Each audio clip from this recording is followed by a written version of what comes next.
Bem-vindos ao webinar do Terça no CREA. Hoje daremos continuidade à edição especial de um projeto para o Brasil, que foi elaborado pelo Comitê Tecnológico Permanente do CREA Pernambuco, o CTP. Gentileza que os participantes que se inscreveram pelo Simpla insiram seus nomes completos no chat para que possamos realizar o check-in online. E dessa forma a plataforma faça a emissão dos certificados. As devem ser feitas pelo chat também, e que serão respondidas no final da palestra. Hoje é Brasil, como aproveitar melhor a força do agronegócio e as vantagens da agricultura familiar.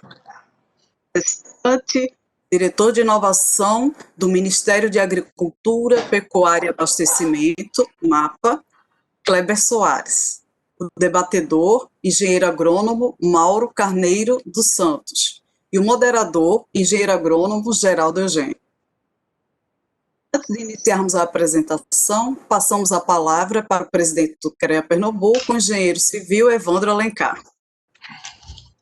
Obrigado, Suênia. Boa noite a todos os internautas. Quero cumprimentar o nosso palestrante, o já apresentado, Dr. Kleber Soares, dizer da satisfação de tê-lo aqui conosco em mais um momento, né, do Terça no CREA, do nosso Comitê Tecnológico Permanente, dentro desse projeto, que é um projeto para o Brasil. Obrigado pela sua participação, vir aqui contribuir conosco nesse projeto de tão grande envergadura do nosso CREA Pernambuco. Quero cumprimentar também o moderador de hoje, né, o engenheiro agrônomo Geraldo Eugênio, que faz parte do nosso Comitê Tecnológico Permanente. Cumprimentar também, já deixando aqui o abraço, que ele está chegando aí, que ele estava com pequena dificuldade de entrar, mas já está entrando. Também o nosso debatedor, que é o engenheiro agrônomo Mauro Carneiro dos Santos.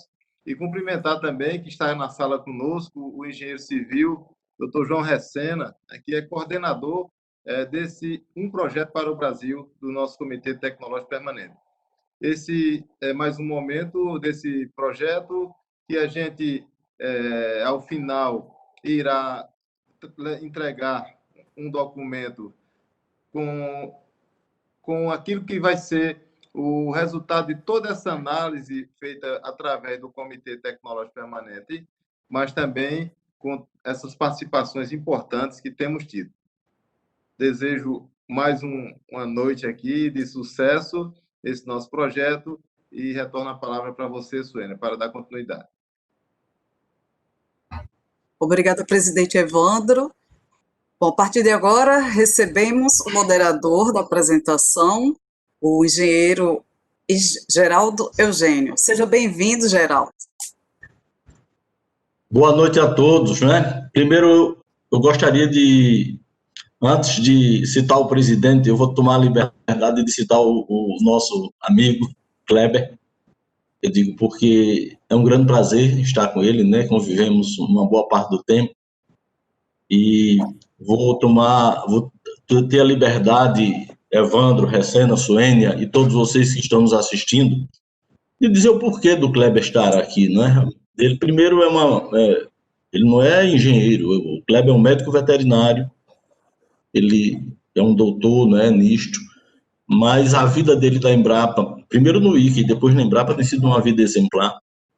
Ele na Embrapa, a vida dele técnica realmente foi um dos centros mais importantes de pesquisa do mundo, né? E é o nosso centro nacional, a Embrapa Gado de Corte, só para vocês terem uma ideia de o que é que representa a pecuária para o Brasil. Quando o Kleber foi pesquisador, foi chefe adjunto técnico, foi chefe geral. De lá ele foi alçado realmente à diretoria da Embrapa, foi um dos diretores da Embrapa durante 5 anos, não é, Kleber? E hoje está como diretor de inovação do Ministério de Agricultura, Pecuária e Abastecimento. Então, Evandro e Recene, Suênia, eu acho que é uma pessoa altamente qualificada para nos dar um cenário. Primeiro, uma análise do presente e um cenário de como está em andamento esse grande movimento que é o fortalecimento da agricultura e da pecuária nacional.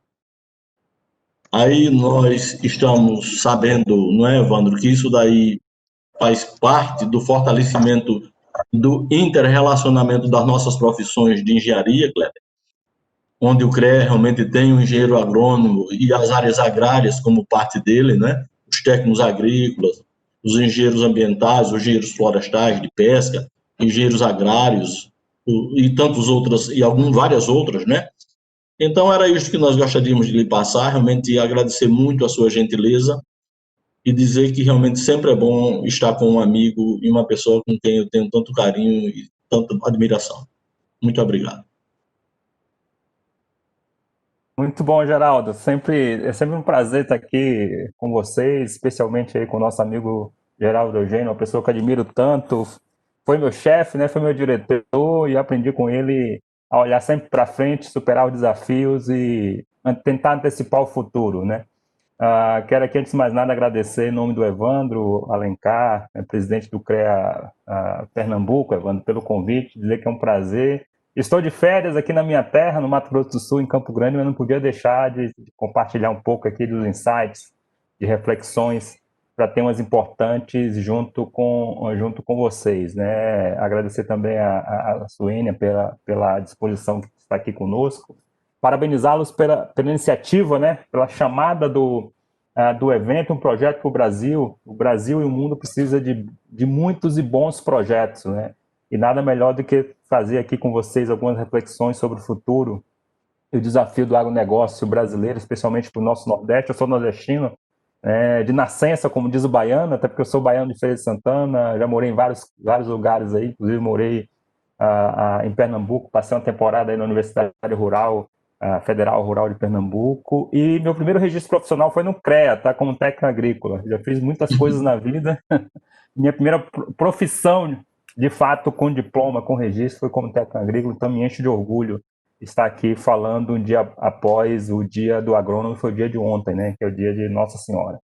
Mas vamos lá, o Geraldo me deu um desafio aqui, junto com o Evandro, de trazer algumas reflexões, né, sobre desafios e perspectivas de futuro para o nosso agronegócio. E refletindo um pouco aí com um bate-papo feito anteriormente com o Geraldo, de frente aos desafios que nós temos, eu queria trazer com vocês, fazer aqui uma jornada, né, de construção de uma narrativa, de uma reflexão, em cima de 5 pontos que eu tenho discutido muito, né, para nós olharmos para o futuro do agronegócio brasileiro e tentarmos aí buscar antecipar as perspectivas positivas do nosso agronegócio. Esses 5 pontos que eu vou tentar discorrer aqui no horizonte de 30 a 35 minutos, até para nós termos um tempo de batermos um papo, eles têm a ver com os temas relacionados à sustentabilidade, né, porque não dá para prevermos o futuro e descolado da sustentabilidade, especialmente no componente da agricultura, pelo senso. O segundo ponto tem a ver com segurança alimentar, né, haja vista o desafio que nós temos aí de suprir a carência de alimentos para uma população que hoje está beirando quase 1 bilhão de pessoas passando fome. E a temática, infelizmente, a temática de insegurança alimentar é uma temática que muito nos preocupa, especialmente nós dos setores vinculados à agricultura, nós profissionais das ciências agrárias. O terceiro ponto que eu queria transcorrer é um pouco sobre desafios, perspectivas e, ao mesmo tempo, oportunidades vinculadas à temática de segurança do alimento. Sim, a segurança do alimento no sentido do alimento por si, quanto tantos fatores intrínsecos vinculados ao alimento, quanto os fatores extrínsecos que transbordam a questão do alimento. O quarto ponto, muito rapidamente, é o componente do digital, da digitalização da agricultura. Esse é um tema que eu estou apostando muito como uma grande alavanca para o futuro do agronegócio contemporâneo. E o quinto ponto, para fechar, que eu queria trazer uma reflexão e discutir com vocês, é nós pensarmos um pouco sobre o papel da liderança nesses 4 outros pontos, né, que eu abordarei.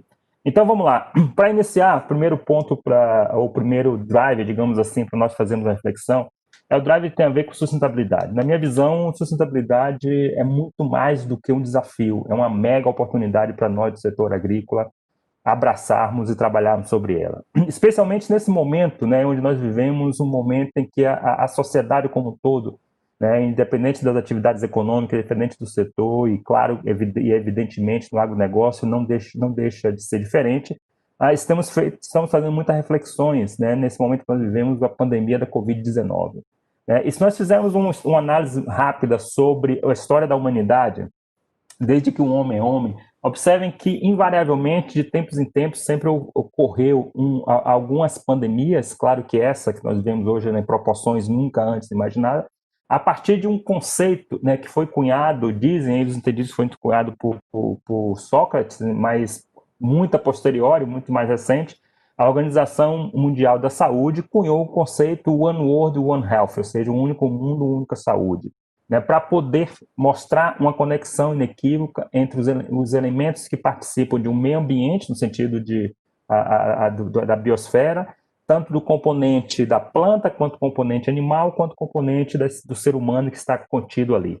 E a partir desse conceito One World, One Health, né, o mundo, inclusive, e as organizações ou instituições organizadas, como é o caso da Organização Mundial da Saúde, né, tem propagado a lógica de que o desequilíbrio do contexto, né, das plantas com o componente animal e com o componente da espécie humana em cima, o desequilíbrio desse tem causado prejuízos, né, seja por meio de pandemia, seja por meio de doença, seja por meio de desequilíbrios, etc, etc, etc. Não é à toa que o ano 2020, né, homenageando aí os nossos amigos agrônomos, minha esposa é agrônoma, então eu não posso nem falar mal dos agrônomos aqui, né, Geraldo?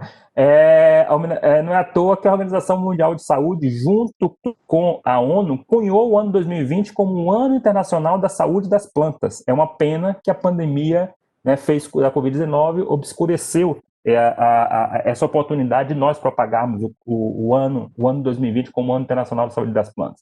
E pasmem todos nós, no sentido positivo, o conceito dado ao Ano Internacional de Saúde das Plantas para 2020 foi na lógica de que, se você cuida da saúde das plantas, consequentemente está cuidando da saúde dos animais, consequentemente também está cuidando da saúde das pessoas e, consequentemente, está cuidando da saúde no sentido ambiental. E aí, esse meu raciocínio, né, da sustentabilidade, não precisa ir muito longe, né? A história e o conceito da vacina, né, como imunógeno surgiu exatamente a partir, né, na Europa antiga, dos primeiros surtos que aconteceram de smallpox, ou da vacina, o vírus da vacina, o vírus da varíola bovina, que aconteceu exatamente a partir do desequilíbrio da relação do homem, digamos assim, com o animal, e passou assim a zoonose. Né? Posteriormente, é histórico a narrativa, né, da gripe espanhola, depois veio ebola, depois veio outras doenças, como próprias doenças aqui que graçam nos continentes tropicais, como a própria dengue, a própria zika, e estamos hoje vivendo um momento, né, de reflexão sobre a questão da sustentabilidade, né, entrando no desequilíbrio a partir da lógica do rompimento da barreira do conceito One World, One Health. Outro ponto importante quando nós falamos de sustentabilidade, quando nós refletimos sobre o futuro, é o fato de que, de forma inequívoca, todas as atividades econômicas serão duramente cobradas sobre a lógica não só de prover sustentabilidade, mas também capturar valor sobre a sustentabilidade. Em 2018, o Prêmio Nobel de Economia saiu para dois economistas, um da Universidade de Princeton, se não me falo memória, e um outro ex-diretor do Banco Mundial. Esse segundo, eu tive a sorte de conhecê-lo, onde eles cunharam equações econômicas barra a matemática, provando que quando você conecta sustentabilidade, principalmente em cima da moeda de carbono, né, com fatores de inovação, você gira e cria novos negócios. Em 2018, nesse mesmo ano, coincidentemente ou não, nesse mesmo mês, foi em outubro de 2018, o Grupo Valor Econômico fez um relatório, uma publicação, mostrando que o Brasil deixa de capturar, em termos da ausência de percepção e de input de métrica de sustentabilidade sobre o agronegócio, nada mais, nada menos do que 33% da ausência de captura de valor. Em que eles se basearam? Se basearam no fato de nossa agricultura, de modo geral e média, ela é descarbonizante, ela é sustentável, ela cicla, digamos assim, os elementos do seu modelo de produção, até porque nós sabemos que poucos países do mundo, para não dizer praticamente nenhum, né, tem volumes de agricultura sustentável como nós temos. Né? Qual país do mundo tem 15, hoje já estão falando aí 16 milhões de hectares em sistema de integração lavoura, pecuária, floresta, que é altamente descarbonizante? Qual país do mundo tem cerca de 20 milhões de hectares de soja plantado com fixação biológica de nitrogênio? Cerca de 17 milhões de hectares plantado com plantio direto na palha. Né? Qual país tem 40 milhões de hectares de pastagens bem manejadas? Né? E que tudo isso contribui para a estocagem de carbono, que é um elemento essencial, né, quando nós falamos de sustentabilidade, a partir da agricultura. Agora, percebam que nós, do setor agrícola, inclusive, deixamos de capturar valor sobre isso. E os nossos produtores não recebem sobre isso, nossos produtores não são beneficiados sobre isso de forma monetizada. O que eu quero dizer com isso eu não tenho dúvida de que, quando nós falamos de sustentabilidade, a principal métrica, a principal moeda chama-se carbono. Primeiro carbono, segundo carbono, terceiro carbono, quarto, quinto, sexto carbono. E carbono hoje já é uma barreira não tarifária. Né? Todos nós estamos vendo aí, acompanhando a mídia, né? Os grandes grupos econômicos, as grandes nações, os grandes fundos de investimento, a sociedade como um todo dono de casa, quer saber o que nós do setor agrícola, o que outros setores econômicos estão fazendo em termos de descarbonização do seu processo produtivo. Por isso é importante nós termos em mente, nós do setor agrícola, né, principalmente profissionais técnicos, de que, invariavelmente, nós temos que olhar para a nossa atividade econômica agropecuária, no sentido lato sensu da palavra, sobre os parâmetros que nós estamos chamando hoje de MRV. Então, o processo de produção ele tem que ser mensurável, reputável e verificável. A lógica é necessário nós avaliarmos tudo que entra no sistema de produção, tudo que fica no sistema de produção e tudo que sai do sistema de produção. Se esse modelo não for positivo, esqueçam, nós seremos duramente cobrados, vamos apanhar muito. E hoje a métrica chama-se carbono. Muito em breve, a próxima grande barreira não tarifária se chamará água. Sim, senhor, água, porque o Brasil está sentado nos maiores reservatórios de água doce do planeta. Né? Quem sabe a importância da água, não precisa nem visitar o nosso Nordeste, a nossa Caatinga, o nosso semiárido. Visite países de semiárido ou áridos, né, da Ásia, da África, para saber a importância da água. Então, a próxima barreira não tarifária vai ser água. Né? A água que entra no sistema de produção, a água que fica no sistema de produção, a água que sai do sistema de produção. E não é só na agricultura, em qualquer atividade econômica, seja numa fábrica de porco ou de parafuso, seja numa fazenda de pecuária de corte, seja numa plantação de soja, de milho, de alface, de tomate, ou seja numa fábrica de óculos ou na fábrica de computador. Hoje a moeda é carbono, a próxima será água e as próximas serão outros elementos essenciais para o sistema de produção. Por isso que sustentabilidade é um grande desafio, sim, para o futuro do agronegócio. Mas, por outro lado, perceba que é uma baita oportunidade. Hoje já estão falando que tem algo em torno de 15 trilhões, os grandes economistas citam, que tem algo em torno de 15 trilhões de dólares circulando no mundo buscando projetos e ações de sustentabilidade inequívoca, MRV, mensurável, reportável, verificado, para poder investir. Quem tiver, terá uma grande oportunidade de transformar, inclusive, esse desafio em oportunidade e em negócio. E um exemplo concreto disso, nós lançamos para o mercado há um mês e pouco atrás, né, o primeiro produto do agronegócio realmente MRV, realmente mensurável, reportável, verificável, que foi a carne carbono neutro, que é um projeto que nós começamos, Geraldo Eugênio lembra, via modelos de LPF há 10 anos atrás, depois de muito esforço, depois de métricas, parâmetros, etc., nós conseguimos colocar no mercado e hoje é um sucesso. Hoje, chove fundos de investimentos, grandes empresas querendo investir nesse modelo que é realmente sustentável. Então, esses são os panos de fundo que eu queria trazer aqui em relação ao componente de sustentabilidade. O segundo drive é o drive da segurança alimentar. Segurança alimentar, mesmo nós das ciências agrárias tendo aí contribuído e continuamos contribuindo, né, para quebrar a teoria de Thomas Malthus, aquela velha teoria que nós conhecemos aí, né? Pelo menos quem tem mais de 30 anos já ouviu falar da teoria de Thomas Malthus, né? Onde a população no mundo cresceria em escala exponencial e o abastecimento, a produção de alimentos cresceria em escala aritmética. Nós, das ciências agrárias, contribuímos para minimizar e mitigar esse gap, digamos assim, na teoria de Thomas Malthus, mas desde que o homem é homem, como Homo sapiens, né, desde a evolução da espécie humana, sempre existiu insegurança alimentar no mundo. Infelizmente, mas é uma realidade, sempre existiu insegurança alimentar no mundo. Mas o que tem acontecido nos últimos tempos?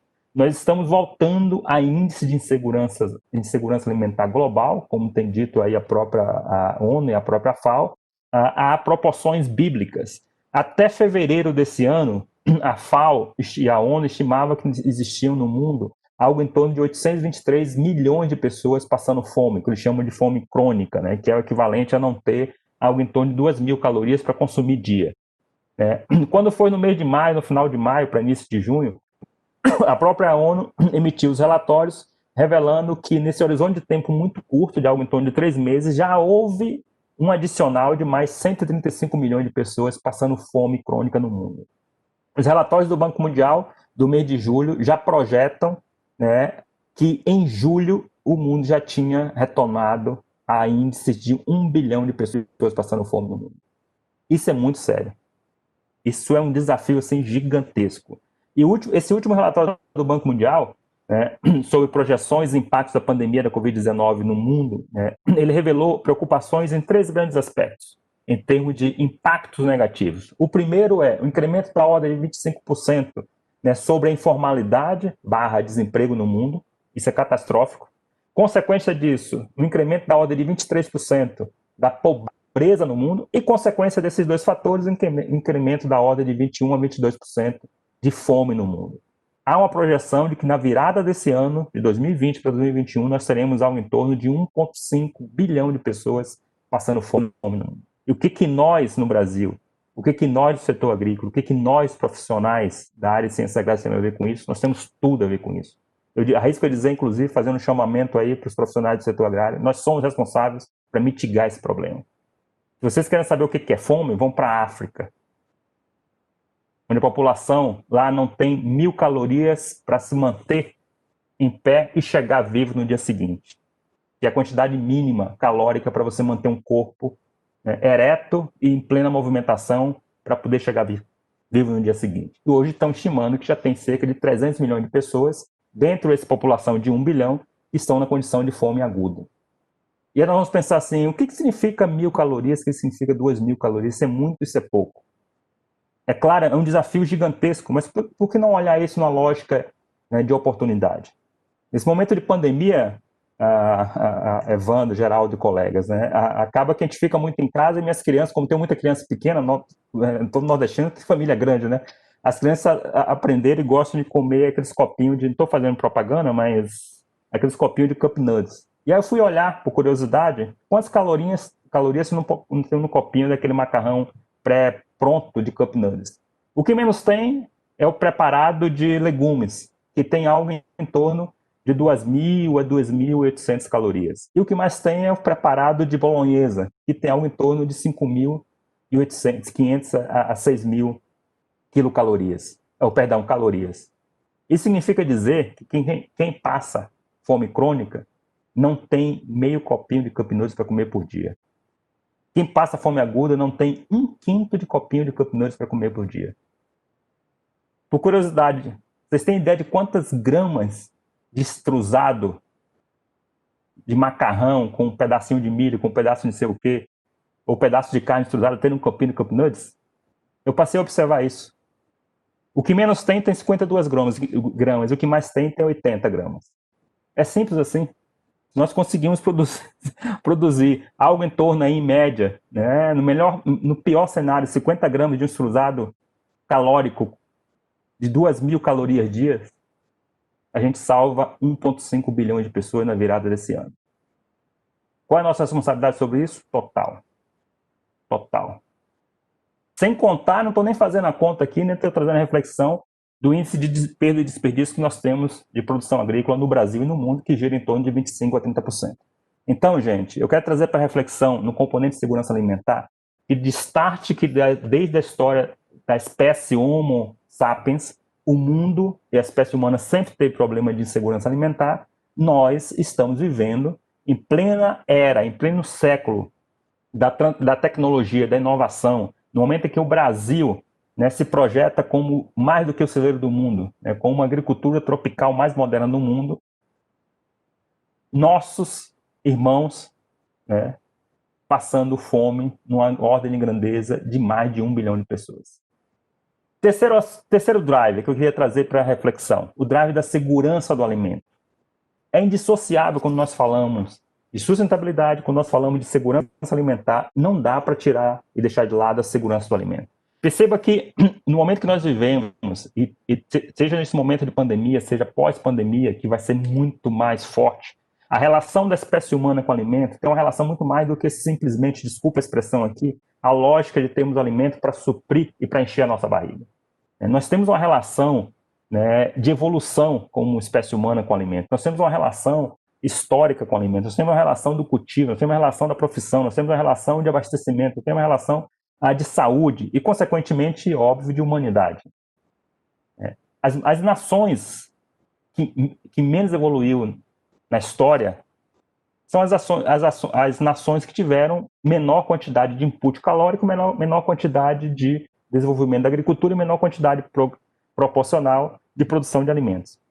Então, é inequívoco como desafio, como oportunidade, e não dá para deixarmos de lado, olhar o componente da segurança do alimento. E a segurança do alimento, como eu referi ao segurança do alimento, tem dois aspectos. O primeiro aspecto é o aspecto da segurança do alimento com o olhar dos valores intrínsecos do alimento, que é o que diz respeito à suculência, a marmoreio, a sabor, a teor de proteína, a teor de aminoácidos, teor de vitaminas, teor de minerais e outros elementos que são intrínsecos ao alimento que nós levamos em boca. E o segundo fator, quando nós falamos de segurança do alimento, é os fatores relacionados aos elementos extrínsecos ao alimento, como aparência, como textura, como embalagem, como aspecto, como outros fatores que o alimento pode entregar. E o princípio dos fatores de segurança do alimento é aquele princípio que nós usamos em pecuária. Em pecuária tem uma lógica que fala o seguinte: saúde entra pela boca. Quem trabalha com pecuária sabe muito bem desse conceito. Ou seja, ofereça bom alimento e, consequentemente, você vai ter boa saúde. E a relação de nós, consumidores, com o alimento está mudando completamente durante e pós essa pandemia. O modelo mais lógico de perceber isso é a seguinte percepção. Entre os meses de janeiro e fevereiro desse ano, no Brasil, ou até no mês de março, qualquer um de nós íamos numa feira livre, íamos no supermercado, ou pegávamos uma maçã, dávamos uma limpadinha na casca da maçã, passava a mão e mandava ver, e comia na maior felicidade. Hoje, seguramente, de nós 6 que estamos aqui em tela, nós vamos pensar 2 vezes antes de fazer isso. Então, perceba que a segurança do alimento também ela acelerou a lógica e a importância da segurança do alimento a partir do momento em que a pandemia nos forçou a perceber o alimento de outra forma. E aqui o fator extrínseco inerente e superoportuno chama-se inocuidade. O alimento, além de entregar sabor, suculência, marmoreio, saúde, teor de proteína, teor de aminoácidos, vitamina, etc, etc, etc, se ele não entregar inocuidade, esqueça. Nós, como consumidores, vamos olhar de forma de outro ângulo e de forma não muito legal. Então, é super importante nós entregarmos também o fator inocuidade sobre o alimento. E para encerrar esse drive da questão de segurança alimentar, existe uma projeção feita por um grande think tank americano chamado Grow Intelligence, onde eles projetam que a partir de 2025 haverá um déficit global da ordem de 214 trilhões de quilocalorias. E o que a segurança do alimento tem a ver com isso? Tem uma relação direta e intrínseca com isso.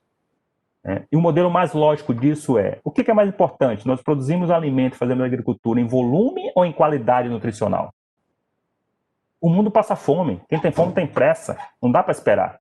Então, pouco importa sobre de qual forma você está entregando nutrientes sobre o alimento.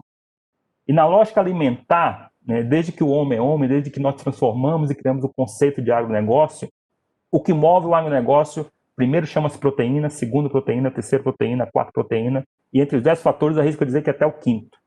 Daí, em segundo lugar, chama-se carboidrato ou energia, em sexto ou em sétimo, e daí em diante, aminoácidos, proteínas, vitaminas, etc, etc, etc. Por que proteína? Vamos fazer uma lógica e um raciocínio mais intrínseco à questão de segurança do alimento. Quando nós falamos em proteína, para quem passa fome, para quem precisa de alimento para suprir suas necessidades e prover saúde, pouco importa se a proteína está contida no bife de picanha, ou no filé de frango, ou no filé de pescado, ou num grão de soja, ou num grão de feijão, ou muito menos numa lentilha. O que importa é entregue proteína que você vai estar suprindo e ofertando os componentes nutricionais. Então, nós temos um desafio, senhores, principalmente os colegas aí das ciências agronômicas, nós temos desafios e oportunidade assim, que é imensurável em termos de oportunidade, que é entregar mais valor nutricional sobre os alimentos. E o mundo já está olhando isso com muita atenção, principalmente o mundo que passa fome. Leia-se países da África e países da Ásia, perdão. Eles não querem saber se estão comendo grão de bico, feijão, lentilha, ervilha ou soja. Eles querem saber que eles precisam do máximo teor de proteína possível.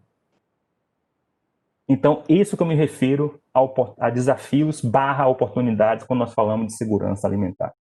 Se nós tivermos como suprir esse déficit a partir de 2025, 214 trilhões de quilocalorias, quem precisa comer, quem precisa se alimentar, não quer saber de onde vem.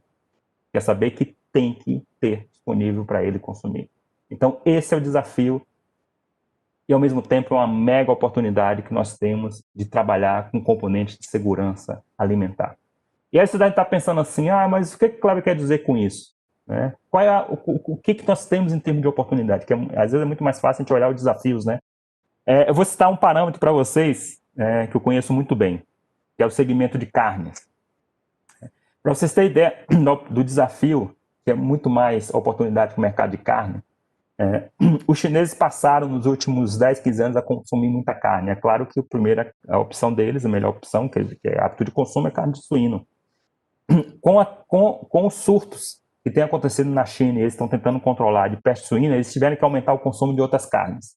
No ano de 2019, o consumo per capita de carne bovina na China não superou a 4 quilos por habitante ano.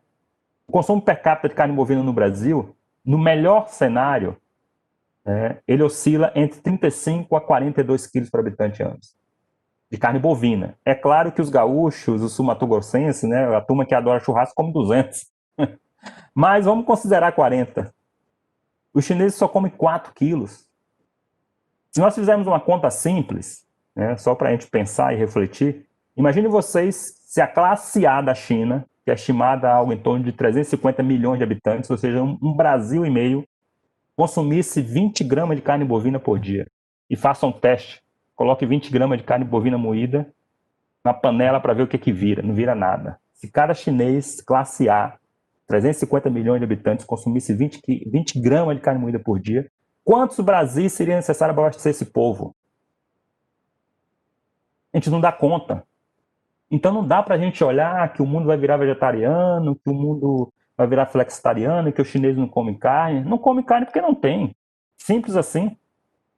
Se vocês tiverem tecnologia, rebanho e volume de carne para abastecer só a classe A da China, ou se acham pouco, vamos botar a classe B junto, só da China. Tá? Só da China. Vamos botar a classe B junto, vai subir para em torno de 600 milhões de pessoas. 3 Brasis, quem vai abastecer esse povo? Então, na essência, o que move o mundo chama-se proteína. Não importa se está embutida num bife de frango, num pedaço de picanha ou num grão de feijão. Quarto drive que eu queria trazer para reflexão é o drive do digital. Digital no sentido amplo, não só da agricultura de precisão e não só também da transformação digital na agricultura. Eu não tenho dúvidas, eu tenho falado muito, e eu sei que meus colegas agrônomos, veterinários ou tecnistas, técnica agrícola, não gostam muito, às vezes, quando a gente tenta trazer um pouco de realidade para as reflexões. Mas a minha análise é que o futuro das ciências agrárias e o futuro do agronegócio, a grande alavanca para transformar esse futuro chama-se digital. Se nós fizermos uma análise em cima de parâmetros sobre produtividade da agropecuária brasileira, eu vou pegar, para não ser exaustivo, vou pegar apenas um segmento ou uma cadeia. Vamos analisar a cadeia de grãos no Brasil. Qual eram os indicadores médios de produtividade de grãos no Brasil, pegando um grão pelo outro, soja, milho, feijão, arroz, os principais grãos da agricultura brasileira, há 30, 40 anos atrás, a nossa produtividade média oscilava em torno de 1.500 quilos por hectare. O que aconteceu? Com muitas ciências agrárias, muito input em melhoramento genético, em qualidade e fertilidade de solos, em manejo, etc., etc., a nossa curva fez isso. Nós subimos de algo em torno de 1.500 quilos por hectare para hoje temos em torno de 3.500, 3.800 quilos por hectare, em média, a produtividade de grãos. O que aconteceu nos últimos 5, 10 anos? Essa curva, ela inclinou, ela achatou, e a tendência é achatar. E olha que nos últimos 10 anos nós evoluímos muito nas ciências agrárias. Veio a engenharia genética, veio os OGM, está vindo aí para valer a edição gênica, os sistemas de produção estão cada vez mais eficientes, sistemas integrados, mas as médias continuam crescendo em índices relativamente proporcional a esse grande salto, relativamente baixo. A minha análise é de que isso é esperado. Por quê? Nós estamos tratando de um sistema biológico. Todo sistema biológico, seja ele um pé de alface, um pé de feijão, né, um pé de arroz, ou 4 patas de vaca, ou 2 de frango, é um sistema biológico. E todo sistema biológico é autolimitante. Eu não estou dizendo aqui que as nossas áreas, até porque eu perderia o emprego, né, eu quero ainda trabalhar por um bom tempo, não são relevantes. São sim, nós vamos trabalhar muito e duro para poder continuar melhorando o sistema de produção, trazendo nova tecnologia, trazendo mais inovação, aumentando a produtividade de soja, milho, feijão, carne, leite, anyway. Mas quem vai trazer um pouco de retorno da inflexão dessa curva de produtividade serão as ciências digitais. Aí vamos analisar as médias, né? Qual é a realidade do produtor brasileiro? Ele acorda 4, 5 horas da manhã, vai lá no galpão, rasga um saco de ração de papel, enfia aquele pedaço de papel no bolso, pega um pedaço de lápis e ali ele anota quando lembra, quando quer, o nome da vaca que pariu, né? A posição da cerca que está quebrada, o bezerro que precisa desmamar, e daí por diante, o produto que precisa comprar, e no dia seguinte ele pega o mesmo papel que ele deixou lá na cabeceira da cama e põe no bolso de novo. No terceiro dia a vaca cagou no papel, no quarto dia ele não sabe mais nem onde deixou o papel. Essa é a realidade da média do agricultor brasileiro. E não é no Nordeste, não é semiárido, não, é no Brasil inteiro. Eu já morei em muitos cantos no Brasil, sou nordestino, conheço relativamente bem o Nordeste. Nesse momento eu estou em Campo Grande, Mato Grosso do Sul, moro em Brasília. E essa é a realidade da média do agricultor brasileiro. Imaginem vocês se a nossa média subir para o cara pelo menos fazer uma anotação em Word, ou no celular, ou no tablet, ou no computador. Quem sabe um dia sonhar em fazer uma anotação na planilha Excel? E por que não imaginar de usar sensores no campo? Usar aplicativos, claro, eu sei que muitos já usam, e antecipar o futuro e olhar para a agricultura conectada, né? Utilizando robôs, utilizando sensores, utilizando outros elementos, né? Como software que utiliza inteligência artificial, né? Como blockchain para poder acompanhar as transações que ele faz, saber se ele está ganhando, se ele está perdendo, travar valores de produção em bolsa, ou mesmo saber negociar. A lógica de cadeia de ciclo curto está vindo para ficar. Mais uma vez, a pandemia da Covid-19 acelerou a relação do consumidor com o produtor. O consumidor quer cada vez estar mais próximo do produtor. E para isso nós precisamos desenvolver, especialmente para a agricultura familiar, cada vez mais esse modelo de agricultura de ciclo curto, aproximar o produtor do consumidor. Quem vai fazer a transformação de forma rápida serão as ciências digitais. E por que não antecipar o futuro, né, e trazer para o campo a computação holográfica, né, ou gêmeos digitais, que você já prevê os problemas de forma antecipada e corrige os problemas. Essa é a realidade que está acontecendo. E não dá para imaginar, mas isso é sonho, é ilusão, é coisa do futuro. O futuro está acontecendo já. Em maio desse ano, a Associação Brasileira de Marketing Rural fez uma pesquisa sobre o hábito de mídia do produtor rural. Pasmem todos nós, e foi antes da Covid, da pandemia da Covid-19. 94% dos produtores rurais brasileiros têm celulares. Destes, 68% são smartphones.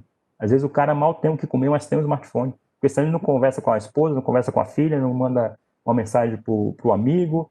Às vezes não consegue marcar o horário ou o espaço dele na feira, livre lá no interior. Essa é a realidade. A transformação digital veio para ficar. E vai ser a grande alavanca para a transformação do nosso agronegócio. Queiramos ou não. E a pandemia da Covid-19 antecipou aí, no horizonte de 6 meses, no mínimo 6 anos de transformação digital. Essa é a realidade.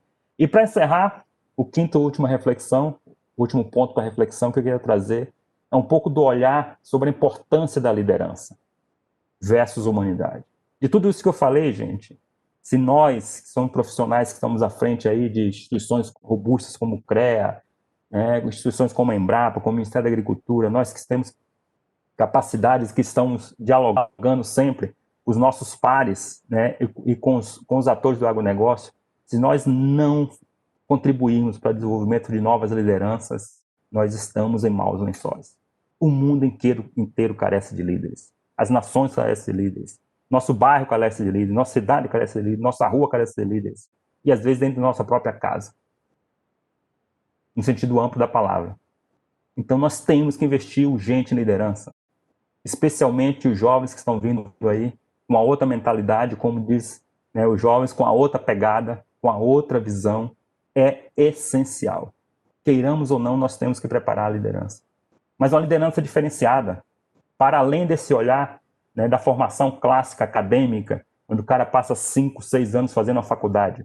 Tem que ter diversidade de conhecimento, tem que ter diversidade de contato. Né? Eu aposto muito que o profissional do futuro será aquele profissional que tiver a habilidade de conviver com aquilo que é diverso e aprender com outros setores. Se você é agrônomo, vai conversar com um cara que fabrica carro, né? Com uma pessoa que trabalha no setor imobiliário, que trabalha com avião, que trabalha com parafuso, que trabalha com porca, que trabalha com fábrica de óculos, de roupa, seja lá o que for. O conceito de inovação aberta vem dessa lógica de fortalecer a sua matriz de parceria com outros entes, entes e com outros setores. Então nós temos que urgente pensar no desenvolvimento da liderança. Mas associado à liderança tem um outro ponto muito chave, que chama-se humanidade. Humanidade. O mundo carece de desenvolvimento da humanidade. A pandemia da Covid-19 tem nos posto a refletir, pensar muito sobre isso. Eu não sei se no dia... Ontem eu não sabia se no dia de hoje, que nesse momento estaria com vocês. E muito menos saberia se no dia de amanhã estarei em qualquer outro lugar. Esse momento nos cabe uma reflexão muito profunda, sobre o que nós profissionais, especialmente nós profissionais do setor agrícola, das ciências agrárias, temos de responsabilidade de coparticipação sobre o desenvolvimento da humanidade. Não existe nada contra nenhuma profissão, nada contra nenhum outro setor econômico. Mas não existe nenhuma atividade na vida de uma espécie humana, de um cidadão e das pessoas na sociedade que é inequívoca, que chama-se alimentação. E é por meio da alimentação que a gente provê saúde. É por meio da saúde que a gente provê humanidade. Então, queiramos ou não, nós somos essenciais para isso. E se nós não estivermos olhando o futuro com a pegada de humanidade, nós iremos pagar muito caro por isso. Pensem nisso, essas são minhas reflexões, esses são os pontos que eu queria trazer aqui para esse debate. Muito obrigado e sigamos em contato e nesse debate aqui por mais algum tempo. A palavra está contigo, Geraldo e Evandro.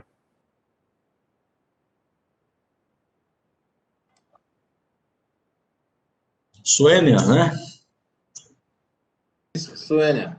Mas eu quero aproveitar para cumprimentar o Dr. Mauro Carneiro, que entrou na sala logo no início, só que já tinha iniciado a fala do Dr. Kleber. Ele estava com uma dificuldadezinha no acesso, não foi só ele, nós tivemos também, mas foi resolvido aí. Seja bem-vindo, Dr. Mauro. Muito obrigado. Obrigado. Desculpe aí o atraso, porque eu estava tentando de várias formas até que consegui, através de uma mensagem que veio de WhatsApp. Eu estava tentando pelo e-mail, não tinha conseguido ainda. Fomos todos. Obrigado. Obrigado, boa noite, Mauro. Tudo bem?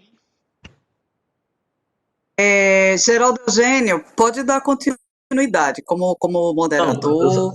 O Mauro... Nós só queríamos aqui era fazer referência à presença do nosso amigo João Recena, né? O João Recena, Kleber, que é o líder dessa iniciativa, né, que se chama o Projeto Futuro do Brasil. O João realmente foi quem moderou realmente os debates anteriores, né, e com um outro professor que está também nos assistindo, que é o professor Carlos Calado, mas ficamos muito contentes realmente com tudo isto, e principalmente com os colegas que estão também nos assistindo aí. Dentre eles, eu vou citar realmente o nome da nossa ex-reitora da Universidade Federal Rural, a professora Maria José, que está aí, eu agradeço muito. E eu creio que o importante agora é nós ouvirmos o professor Mauro. E após ouvirmos o professor Mauro, nós, eu digo, tentamos encaminhar com o debate neste tema tão atual, tão importante, viu, Evandro, para todos aqueles que fazem as ciências agrárias no Brasil, aqueles que estão ligados diretamente ao campo, seja a produção de alimentos, a produção de insumos, a produção de matérias-primas, ao meio ambiente. Eu digo, essa visão geral, ampla, e de quem está realmente, eu digo, vendo o Brasil de uma outra lógica, com uma outra lupa é importante. E aí, professor Mauro, só também eu gostaria de colocar, Kleber, que ele é especializado, a grande especialidade dele é gênese e classificação de solos, né? Eu sendo aluno dele de uma disciplina optativa, eu nunca imaginei que fosse uma coisa tão bonita essa matéria, sabe? Realmente fiquei absolutamente encantado com esse excelente professor que nós temos. Ele tem o doutorado no Canadá, em Saskatchewan, e hoje é aposentado, mas ele preside a Academia Pernambucana de Ciência Agronômica e está à frente da organização da Academia Brasileira de Ciência Agronômica, junto com o nosso ex-ministro, amigo e conhecido Alisson Paulinelli, né? Então, eu passo a palavra ao professor Mauro Carneiro dos Santos, por favor.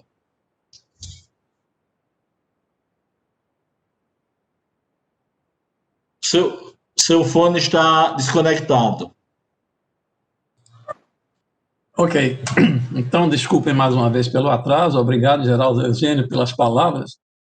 Eu queria parabenizar o CREA pela iniciativa, o Evandro, o Recena e todos que participam do Comitê Tecnológico Permanente do CREA, e parabenizar também o palestrante, que nos deu uma visão muito boa, o Kleber Soares. Eu já tinha assistido uma palestra dele no Tejon, alguns dias atrás, e muito simples a maneira dele explicar as coisas e a gente entende perfeitamente. Pensando no tema que foi dado para a nossa reunião de hoje, como aproveitar melhor a força do agronegócio e as vantagens da agricultura familiar no Brasil. Essas coisas a gente vem por muito tempo escutando opiniões contraditórias. Uma, você é a favor da agricultura familiar ou é a favor da produção dos commodities, dos grandes negócios brasileiros?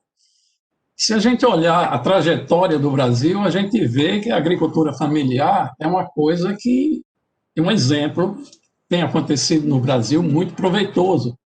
Se a gente olhar o começo do Brasil, a agricultura brasileira de muitos anos, aqueles barões do café lá de São Paulo, teve uma época de crise mundial que muitos faliram. E o que é que sustentou aquela retomada da agricultura naquele momento? Aqueles imigrantes pobres italianos, principalmente italianos e japoneses, que chegaram lá e se juntaram, pequenas agriculturas, produzindo pequenos assentamentos familiares que foram crescendo e começaram a produção. Então, o começo da grande agricultura brasileira passa pelo progresso de muito da agricultura familiar. Se a gente olhar a região do Cerrado, recentemente, com essa pujança de produção que está, muitos daqueles agricultores que vieram do sul de São Paulo estabeleceram e começaram com pequenas propriedades, foram crescendo, estabeleceram, ou são estabelecidas cidades, todo um complexo produtivo naquela região. Então, naturalmente, a questão da agricultura familiar tem muita coisa que a gente precisa cuidar nesse Brasil. Tem muita agricultura familiar que não sobrevive, somente a agricultura de sobrevivência, sem nenhum valor agregado no que produz. E isso tem de mudar no Brasil. O agrobusiness não pode prescindir da agricultura familiar no Brasil, como também não pode prescindir da produção de commodities, da produção de volume, porque essa, pela própria explanação aí do Kleber Soares, a gente vê que o mundo vai necessitar do Brasil. E essa pujança que o Brasil atingiu, ela é sustentável e continuará, aí eu queria chamar a atenção para alguns aspectos que a gente precisa chamar bastante atenção. Esse começo desenvolvimento da agricultura brasileira começou lá nos anos 70, onde uma feliz conjunção de forças políticas, de produtores arrojados, conseguiu estabelecer parâmetros e condições para que essa agricultura chegasse até hoje. Naquela época, talvez 1.000, 2.000 ou mais técnicos brasileiros foram enviados para fora fazer curso de pós-graduação. Esses cursos, eles aprenderam a ciência lá e voltaram para aplicar a tecnologia e a inovação aqui. Eu, de certa forma, faço parte, Geraldo Eugênio também, dessa turma que foi e voltou, que se estabeleceu na Embrapa, se estabeleceu nas universidades, se estabeleceu nas OEPAs estaduais, e isso aí foi o grande passo e o grande para esse progresso extraordinário da agricultura brasileira. Eu sou da área de solo, como o Geraldo Eugênio falou, e eu me lembro que quando eu comecei a trabalhar naquelas áreas de Petrolina, de levantamento das áreas suscetíveis de irrigação do projeto Maçangano, que hoje é o projeto Milo Coelho. A gente trabalhava com assessoria de americano que chegava lá, esse solo aqui não é irrigável, porque esse solo não tem fertilidade natural, esse solo não tem grandes retenções de água, não tem grandes retenções de nutrientes. Se a gente olhar o que acontece no Brasil, em muitas áreas do Brasil, lá naquela área de Cerrado, por exemplo, vocês são solos que são perfeitamente oxídicos. Oxídico significa que as argilas são oxídicas e não têm capacidade de retenção dos maioria dos nutrientes, que são os cátions, de carga positiva. Eles têm a retenção de ânions. Então, esses solos, para a ciência das regiões temperadas, eram considerados solos não produtivos, impraticáveis para a produção agrícola. Então, essa pujança de formação de grandes técnicos no Brasil propiciou para que isso mude. Hoje em dia, você tem exemplos maravilhosos de domínio total do controle de produção agrícola nos solos brasileiros temperados, inaceitáveis naquela época, quando o desenvolvimento era feito somente no país desenvolvido de regiões temperadas. Então, o Brasil produziu isso através desse investimento. Agora, o que nós vemos hoje, as universidades montaram centros extraordinários. Mas para que o Brasil continue nesse caminho que a gente tem de trilhar para suprir o mundo, e já supre em grande parte, e que tem responsabilidade até 2050 de aumentar consideravelmente a produção brasileira, e que se tem de passar por tudo isso que o Kleber Soares falou, que é aumento de tecnologia, digital, botar digital em tudo isso, mas isso precisa de uma série de mudanças no que concerne a continuidade de produção científica brasileira e preparação de técnicos para recuperar uma extensão rural, né? Porque a extensão rural no Brasil é um problema sério hoje em dia, dar assistência a esses pequenos agricultores familiares, principalmente nas áreas do Nordeste, que não têm condições, não têm valor agregado na sua produção, não tem como escoar não tem orientação de conexão, são submetidos a transversadores que pagam o preço que querem, então não tem nenhuma assistência técnica, não tem nenhum controle. Então existe uma série de ações que têm de ser tomadas daqui para frente e que, se não forem tomadas, o Brasil não vai chegar a essa meta de ser o grande celeiro mundial, como está previsto e esperado no mundo todo. Uma das coisas que mais me preocupa, essa semana eu tive uma reunião com o pessoal do CONFEAB, Confederação das Associações de Engenheiro Agrônomo do Brasil, e ontem eu assisti uma palestra do Dr. Alisson Paulinelli na CONFEAB em comemoração ao Dia do Engenheiro Agrônomo. Uma das preocupações que tem visto, por exemplo, é essa proliferação exacerbada de cursos de agronomia no Brasil. Está uma coisa assim, isso não é só na área de agronomia, não. Eu sei que os engenheiros, o Recena sabe disso, a própria Academia Pernambucana de Engenharia está preocupadíssima com isso. Então, a proliferação de curso, o Evandro também é da Academia Pernambucana de Engenharia, também sabe disso que está acontecendo. Essa proliferação é um negócio impressionante. Repare bem, se você for consultar o MEC, vão dizer que tem 288 cursos de engenharia no Brasil e mais 7 de ensino de agronomia à distância. Já tem 7 cursos estabelecidos de agronomia à distância. Imagina o que é formar um engenheiro agrônomo à distância. Se a gente comparar Estados Unidos tem 100 milhões de habitantes, digamos, a mais do que o Brasil. Eles têm 206 cursos de agronomia nos Estados Unidos. Canadá tem mais 35, Alemanha 26.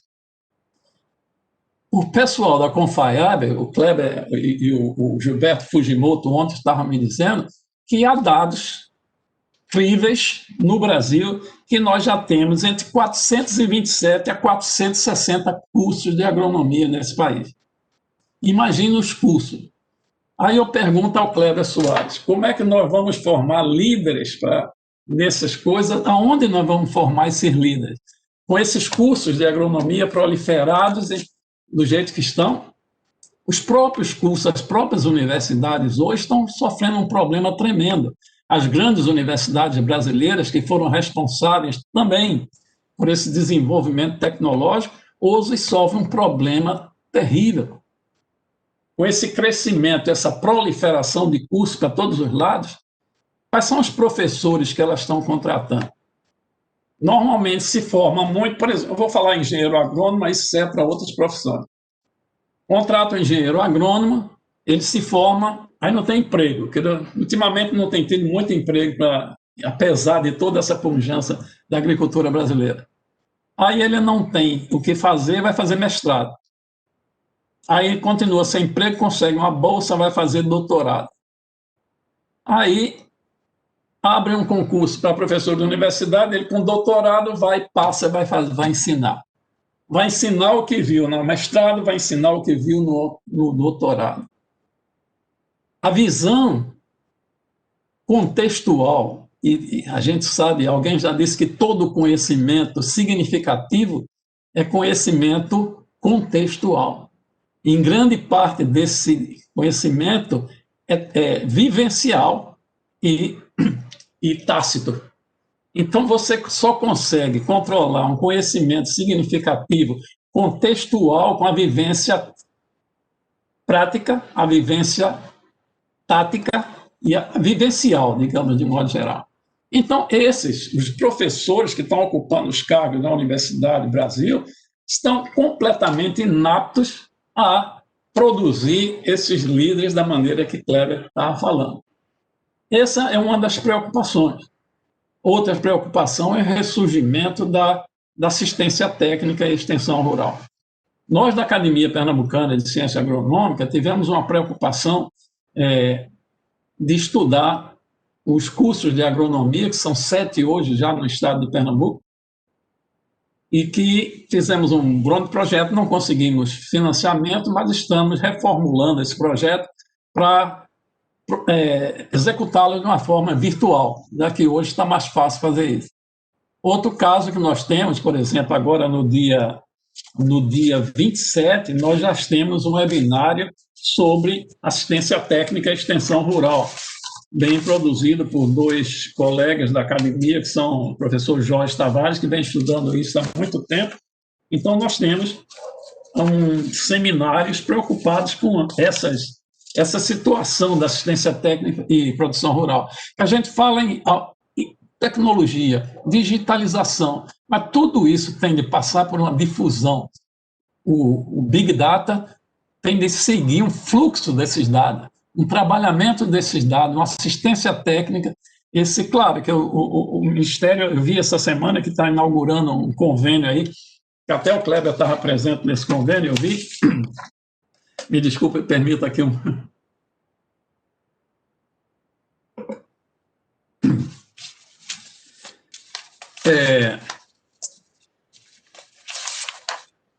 está inaugurando aí um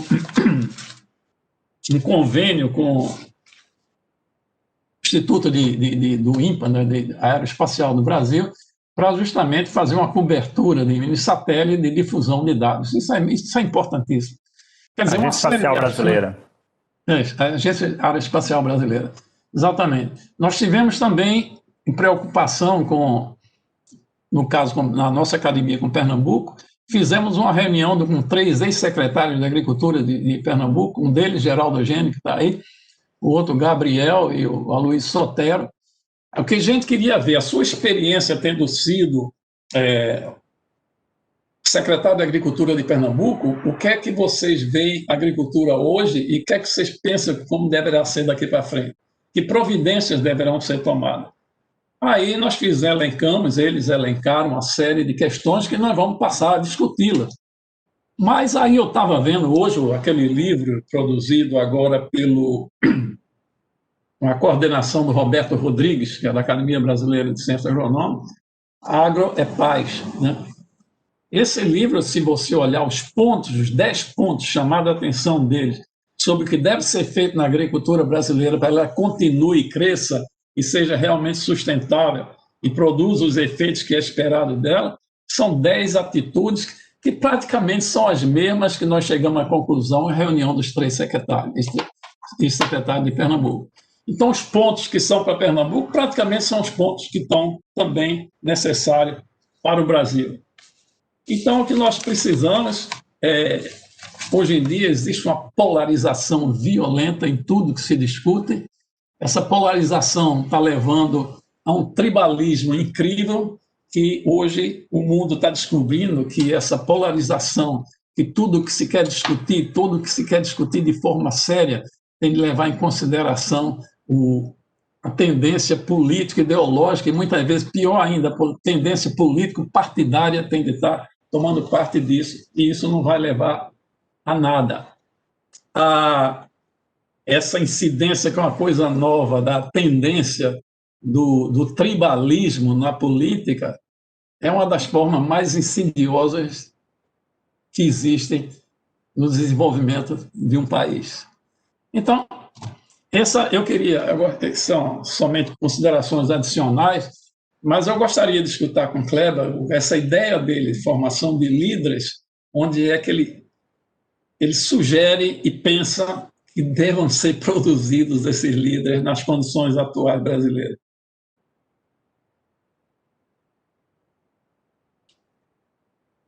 Muito bom, professor Mauro. Antes de mais nada, é muito prazer em conhecê-lo aqui. Não vou dizer pessoalmente, né, mas virtualmente. Já ouvi falar bastante do senhor, tenho acompanhado aí algumas discussões, mas o senhor está coberto de razão, né? Um dos grandes desafios para formar bons líderes é ter boa base, né? Que a gente chama aí de bom background, e bom background passa por boas escolas. Infelizmente, nós estamos vendo aí a situação da educação profissional e formal no Brasil sendo questionada, né? Eu recordo que quando eu fiz faculdade, olha que não faz tanto tempo assim, nós tínhamos poucas escolas, poucas universidades federais ou públicas, né, que eram essencialmente as melhores. No curso que eu fiz foi o curso de veterinária, e hoje eu perdi as contas. Tem centenas de faculdades e cursos de veterinária, inclusive formando profissionais online. Como é que um profissional médico veterinário vai fazer uma cirurgia sem ter posto a mão na massa? É simples assim.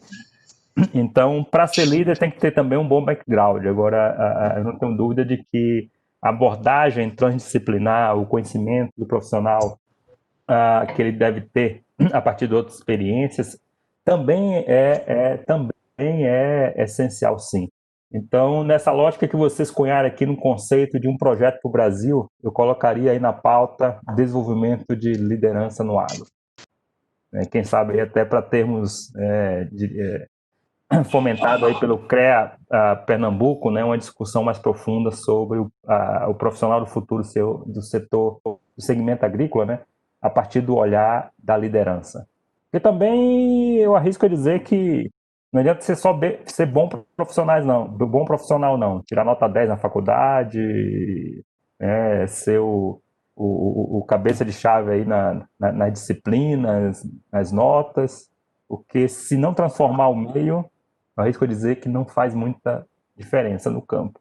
E, claro, cada um de nós conhecemos aqui, de forma particular e reservada, né, colegas e colegas que eram nota 10 na faculdade, às vezes nota 11, né, e qual transformação deu para o setor, para a profissão, né, para a sua atividade. Seguramente todos nós conhecemos alguns.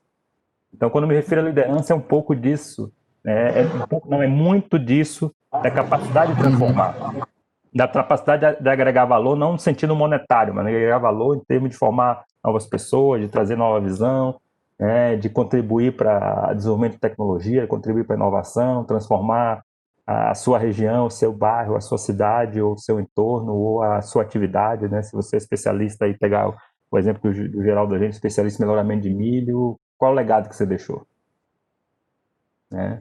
Então, é muito mais além da formação técnica, né, profissional, no sentido formal, né, da faculdade.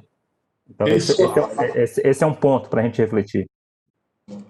Essa transformação passa por além desse problema que eu falei que existe nas universidades hoje quanto à questão do professor, existe uma falta, tem de ser reformado totalmente o currículo disciplinar nas universidades. Isso tudo que você está falando passa por justamente determinadas de desenvolvimento de liderança, de trabalhar em conjunto, ter visões do que é o mundo hoje, né? Você vê países mais desenvolvidos no setor de ensino, isso já começa nos cursos primários, né? Essa orientação para encarar e ver o mundo atual, a dinâmica, o mundo líquido atual, já passa desde da formação primária, secundária, até o centro da universidade. Então, nós temos de fazer totalmente uma reforma curricular nas nossas universidades para que chegue a isso aí que você está anotando, e eu concordo plenamente que nós precisamos de novos líderes, novas maneiras de ver, e isso tem de vir do profissional, tem de vir da base do ensino, tem de vir do ensino médio, tem de vir das universidades, sem dúvida nenhuma. Bom, gente, o que eu gostaria de propor agora é nós irmos para as questões, não é? Do Evandro. E aí eu vou fazer uma negociação com a Suênia. Eu tenho aqui, Suênia, já uma série de questões. Você deve estar aí também com algumas questões que foram endereçadas realmente via YouTube, né? Então, eu vou fazer o seguinte, Suênia, nós vamos alternar. Eu faço uma pergunta das que eu tenho aqui, eu tenho 3, e você faz outra das que você tem aí, e vamos fazendo com que o Kleber ou o professor Mauro realmente responda estas questões, tá bem? Tá, na verdade, então, na verdade o que eu tenho são comentários. Quer que eu faça os comentários rapidamente, e aí o senhor entra com as perguntas, porque pode demorar mais? Pode ser, pode ser. Então, vamos lá. Posso falar? Pode, sim. Vamos lá. O nosso querido Leonardo Sampaio, ele parabeniza o professor Kleber pela objetividade, concisão e praticidade da excelente exposição.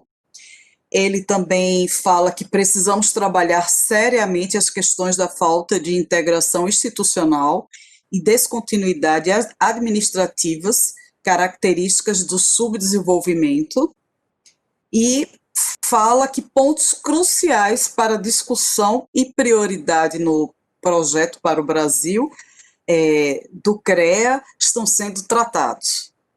O Carlos Calado, ele cumprimenta o Gabriel Maciel, citando que é um outro fera no assunto, que está nos acompanhando. A Maria José de Sena, ela parabeniza o Dr. Kleber pela excelente fala. Manuelito Pereira Saturnino também parabeniza pela alta qualidade dos palestrantes. E o Luciano Fonseca também menciona que é perfeita análise do Dr. Kleber, e, sobretudo, o chamamento para os profissionais no sentido de dar contribuição efetiva nesse cenário. Parabéns para ele, parabéns para todos. Entrou mais um agora, que líder não é dotado apenas de conhecimento técnico, existem outros valores. Existem vários programas na Rural voltados para isto, e um deles é o tal do PET, Programa Especial de Treinamento. E aqui eu encerro os comentários que recebi até agora. Então, Kleber, nós temos aqui algumas questões. A primeira delas é do Reginaldo Souza, o engenheiro agrônomo Reginaldo Souza, ele é o presidente do IPA, né, Instituto Agronômico aqui de Pernambuco. E ele põe o seguinte: agora vamos mudar um pouco também a temática, né? Você falou realmente da parte mais bonita e agora nós vamos falar na parte mais dura, que é inclusive orçamentária, viu? Então ele diz o seguinte: considerando que a previsão orçamentária para 2021 apresenta uma redução considerável de recursos destinados à pesquisa e assistência técnica, e considerando também que a agricultura familiar se apresenta mais dependente dos recursos públicos, principalmente em ATER, pergunto: o MAPA acredita que os investimentos em ATER digital serão suficientes para dar o suporte técnico necessário para a agricultura familiar se mantenha ou avance nos níveis de produção atual? Muito bom, Reginaldo, excelente provocação, né? Eu estou acostumado a viver em momentos de vacas magras, né, Geraldo? Quando o Geraldo Eugênio era diretor, nós vivemos momentos de vacas gordas, né? Eu sempre falava para ele, a gente tem uma expressão na Bahia, que quando o padrinho está com dinheiro cheio, com o bolso cheio de dinheiro, a gente fala assim: benção, padrinho. Então eu pedia benção para o Geraldo com frequência, quando ele era nosso diretor.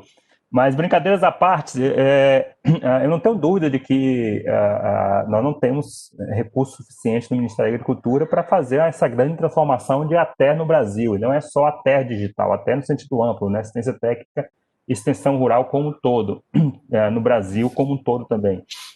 Mas a nossa ministra Tereza Cristina, como diz no Nordeste, ela é uma guerreira, né? Ela é uma retada, de fato. E tanto é que ela lançou o programa Agro Nordeste, que é uma ação prioritária do Ministério da Agricultura, que é o desenvolvimento da assistência técnica, extensão rural e a transformação do sentido tecnológico e inovação para o Nordeste brasileiro. E é a região onde hoje tem recebido maior volume de recursos para assistência técnica, principalmente via a nossa ANATER, que é a Agência Nacional de Assistência Técnica e Extensão Rural. O Agro Nordeste, esse programa que foi lançado pela ministra há poucos meses atrás, né? A ministra, inclusive, fez um convênio com o BID, vocês devem ter visto pela imprensa aí, nós estamos recebendo aí algo em torno de 200 milhões de dólares, né, de recursos junto com o BID para poder focar essencialmente no Agro Nordeste. E o maior volume desse recurso está direcionado para assistência técnica e extensão rural. Coincidentemente, Reginaldo e colegas, na semana passada a ministra lançou junto com o nosso secretário Fernando Schwan, que é o secretário da Secretaria de Agricultura Familiar, e com a Ademar da Silva Júnior, que é o presidente da ANATER, o programa ATER Digital, né, junto com e dentro, digamos assim, do programa Agro Nordeste. Então, se preparem que virão boas notícias, né, em termos de recursos, exatamente para poder desenvolver programa de assistência técnica, incluindo programa de assistência técnica e extensão rural digital no Nordeste brasileiro.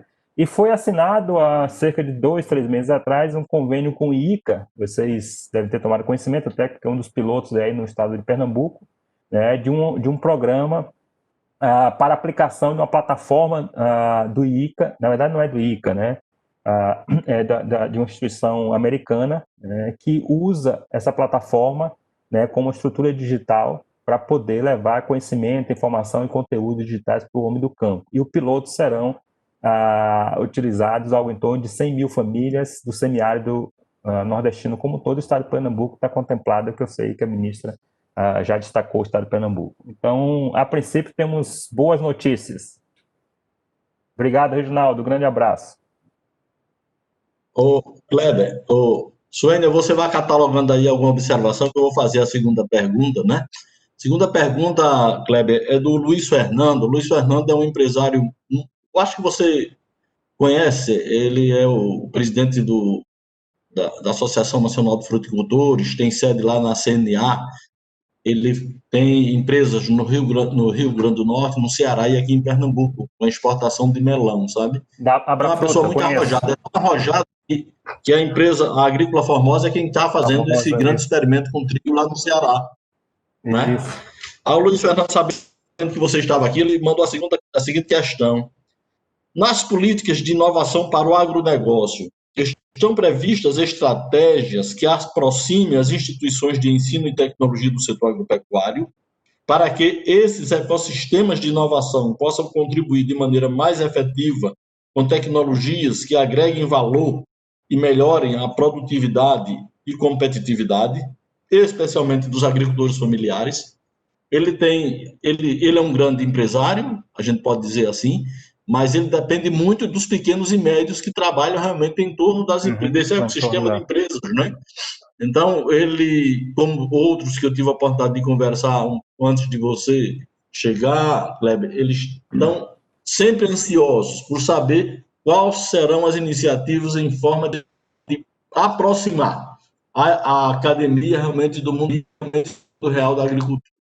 Muito bom, Luiz Fernando, excelente provocação. Aliás, aproveitar aqui para afirmar que eu estou devendo uma visita, viu, o Geraldo? Ele já me convidou para ir lá na Agrícola Famosa, lá em Mossoró, na sede dele, desde quando eu estava como executivo da Embrapa, mas a correria é tão grande, e aí veio a pandemia e continuo devendo para ele uma visita. Mas excelente provocação, né? Essa lógica, né, e essa demanda de aproximarmos cada vez mais as ICTs, né, as instituições de ciência e tecnologia, as instituições acadêmicas do mundo real da agricultura, e eu iria mais longe, né, inclusive do setor privado, do setor empresarial, é inequívoco. Nós temos que fortalecer essa relação, até porque na lógica da inovação aberta, como nós falamos, né, nós temos que aproximar quem produz de quem gera conhecimento, para poder transformar isso em riqueza. Nós que somos, principalmente aí pegando o Geraldo como exemplo, eu e o professor Mauro e outros colegas, nós que viemos do berço acadêmico, na lógica de professor, na lógica de gerar conteúdo, informação, nós temos muito bons em transformar recursos em conhecimento, mas nós temos um desafio, né, que é um pouco dessa sinalização que o Luiz Fernando nos deu, de transformar conhecimento em riqueza. E isso passa pela interação entre as instituições de ciência e tecnologia, academia, com o setor produtivo e com o produtor. O produtor está ávido, está de braços abertos, louco para receber conhecimento, para poder promover transformação e trazer riqueza. Agora, nesse momento que nós vivemos do momento da inovação aberta, a grande aposta que está sendo feita, e nós temos vários exemplos no Brasil, seguramente o Estado de Pernambuco tem, seguramente vocês conhecem, é a lógica que nós trazemos esse modelo das instituições de ciência e tecnologia, esse modelo que nós estamos chamando aí de inovação aberta em cima das startups ou das agritechs. O princípio é, uma grande companhia, uma companhia de sucesso, um dia foi uma startup, né? Um dia foi incubada, um dia nasceu, né, no banco de uma academia ou no estágio de uma fazenda ou de uma empresa agrícola, e nós precisamos urgentemente fortalecer esse movimento, né, de trazer a academia, trazer o setor produtivo e fazer essa ponte, né, por esse movimento que estamos chamando aí de agritechs, né, que são as startups do agro. E tem surgido bons efeitos. Em 2019, né, a Embrapa, quando eu estava como executivo da Embrapa, nós fizemos um mapeamento chamado Radar Agritech, ele é público, vocês podem acessar aí com todos os detalhes, no site radaragritech.com.br. Nós mapeamos em 2019 1.125 startups em operação no Brasil. A operação nós consideramos ela tinha que ter um faturamento de pelo menos R$1, mas tinha que estar faturando. E essa startup foi mapeada tanto dentro da porteira, quanto fora da porteira, quanto antes da porteira no processo produtivo. E esse ano eu fiquei assim realizado, colegas, e Geraldo, super realizado, porque é uma startup que nós incubamos na Embrapa em 2017, ou seja, 3 anos atrás, eu lembro como hoje, foi montada por 3 advogados que hoje são meus amigos, eu posso falar, né? Não entendi a lufas de agronegócio, mas os meninos tiveram uma sacada, saíram da faculdade, uma sacada fantástica, e foi trabalhar com recebíveis do agro, cédulas de crédito, duplicatas e coisas do tipo. Eles não tinham conhecimento da agricultura, fizemos uma ponte com a Embrapa. Em 2018, isso em 2017. Em 2018, essa gurizada recebeu um aporte de 5 milhões de fundo de investimento. De 2018 para 2019, eles movimentaram, não é faturamento, é movimentação, movimentaram mais de R$1 bilhão. E agora, em agosto desse ano, eles foram comprados a preço de diamante pelos maiores bancos privados do mundo, que é o Grupo Santander. O Grupo Santander comprou 80%, que hoje não é mais uma startup chamada Gira, vocês viram nos grandes jornais aí, porque eles movimentaram entre 2019 e 2020 mais de R$3 bilhões. Então é desse mundo que nós estamos falando, desse mundo que o Luiz Fernando da Abrafruto está falando. Então nós temos que fazer sim, de forma séria essa aproximação e trazer os jovens para esse movimento, né? Porque como dizia um orientador meu, o professor Luiz Horácio Facchini, a gente tem que colocar os jovens na parada, né? Porque eles arriscam, eles não têm medo. não é, Geraldo? Eles não têm medo. E nós, claro, damos a retaguarda para poder eles crescerem. Então é vital, viu, Luiz?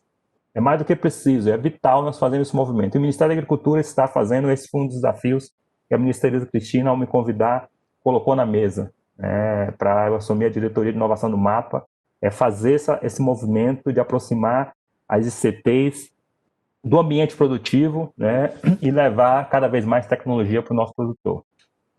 Está na pauta. Geraldo, Muito eu bem. não sei se você percebeu aí, mas Sim. o nosso coordenador, João Recena, tem uma pergunta a fazer. Ah, não tenha percebido, não. Por favor, João.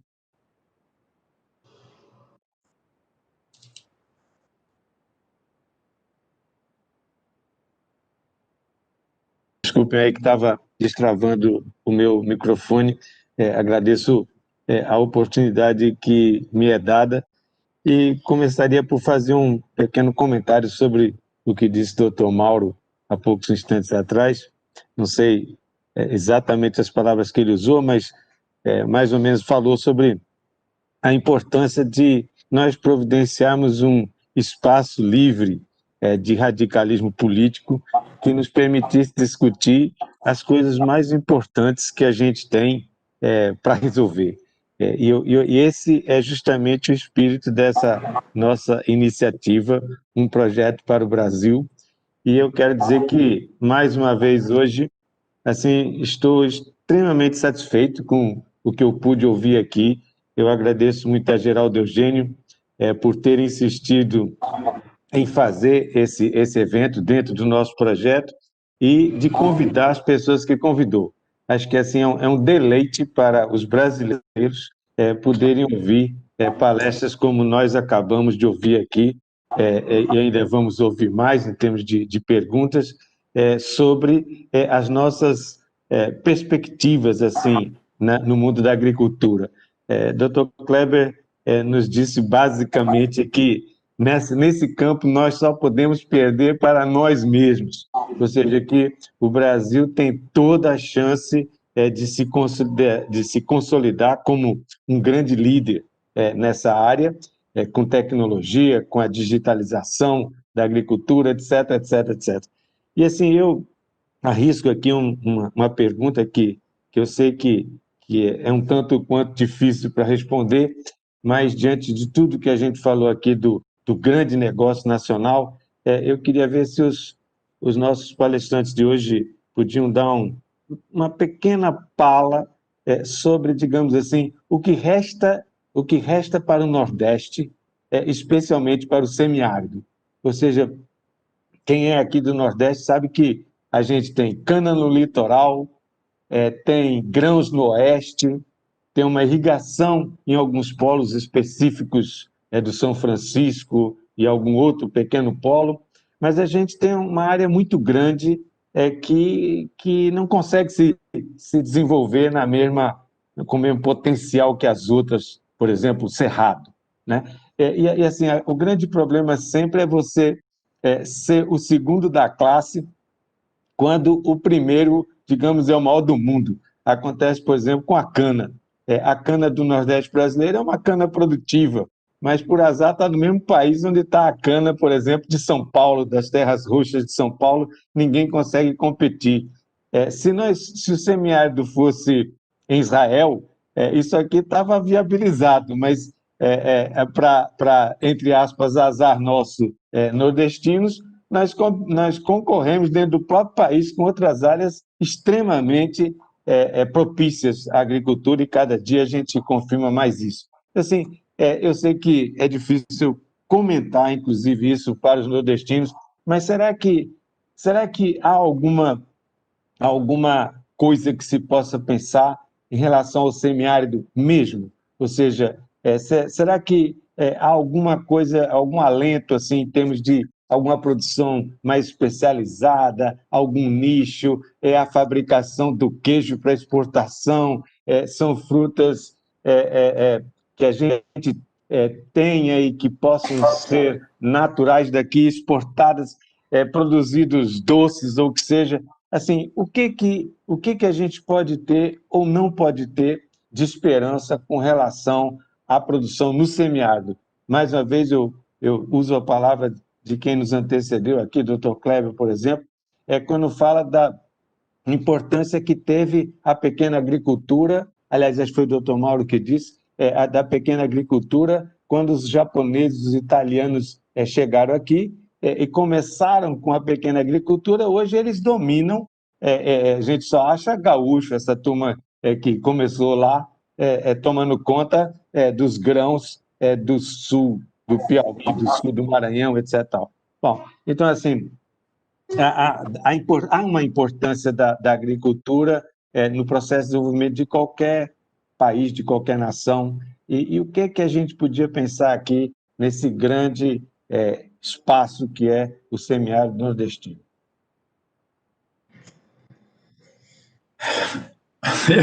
Bom, eu acho que tem exemplos de outros países que lidam com as condições semiáridas piores que a gente e lidam de forma melhor.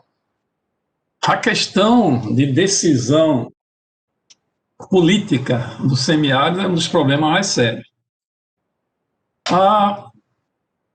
Eu vou contar um ponto, por exemplo, a irrigação no Brasil. Ontem o doutor Alice estava falando da potencialidade de expansão da irrigação no Brasil. Esses aquíferos que já foram falados hoje não são explorados. Nos Estados Unidos, lá naquela região do deserto nos Estados Unidos, eles vão buscar água no aquífero muito profundo, trazem a água para irrigar uma cultura por ano, porque o clima só permite uma cultura por ano. A gente aqui não trata bem os recursos hídricos e se fôssemos buscar água nas profundidades dos aquíferos, nós podíamos irrigar com safra de 3 vezes por ano, porque nossas condições são muito mais propícias ao desenvolvimento. Claro que o semiárido tem restrições, mas existem maneiras de lidar com o semiárido muito melhores do que as maneiras tradicionais, que fizeram parte do desenvolvimento político do semiárido, onde a seca é aquele velho clichê que diz que a seca é tratada como catástrofe, quando não é, que é um fenômeno previsível e a gente tem que lidar com isso. E tem maneiras de lidar com isso muito mais efetivas do que as que estão sendo usadas para desenvolver o nosso semiárido. Existem experiências, o João Recena falou aí, na produção de queijo, existe agora na Paraíba, a fazenda Suassuna, é um exemplo. O Manelito, que é o grande líder, faleceu, que é engenheiro, não é nem agrônomo, faleceu há pouco tempo, ele produz queijos que está competindo com queijo na França com concursos mundiais, e queijo de gado e queijo de cabra, é um dos tipos. Então, existem maneiras de se encarar com seriedade, existem maneiras de se lidar bem melhor com o semiárido, com as condições semiáridas nossas. Seriedade, intenção política, decisões erradas. Eu vou contar um exemplo. Eu comecei minha vida profissional trabalhando naqueles projetos de irrigação do São Francisco, selecionando solos irrigáveis, com assessoria americana, como eu já falei antes.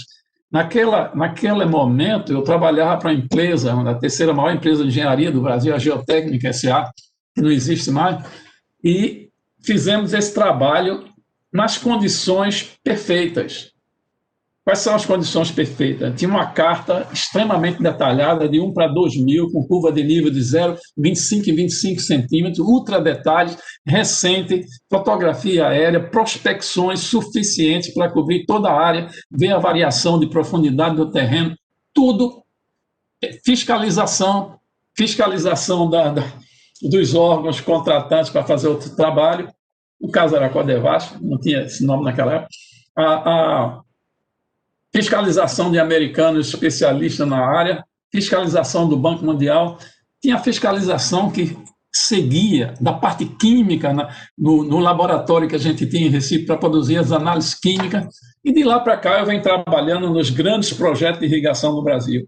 E cada vez mais próximos atuais, as exigências para definição dos solos e seleção iam caindo porque queriam investir menos dinheiro. as consequências disso foram drásticas. Nós temos áreas irrigadas no Brasil, naquela região da Bahia, em outras regiões do Brasil, em Irecê, por exemplo, e o projeto Mandacaru e outros, muitos projetos por aí, totalmente degradados, salinizados, sodificados. Por quê?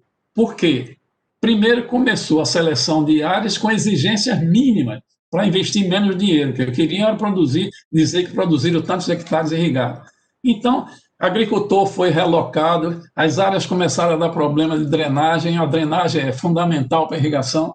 Então, tudo no Brasil, essa decisão política errônea e falta de seriedade.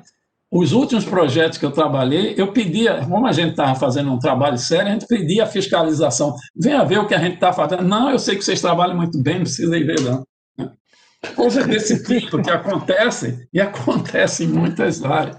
Então, é decepcionante para mim, como primeiro, comecei a trabalhar vendo como deveria ser. E depois, na sequência, quando eu progredia tecnicamente, e depois parti para... Isso foi o início da minha carreira, antes de eu fazer mestrado, antes de eu fazer doutorado.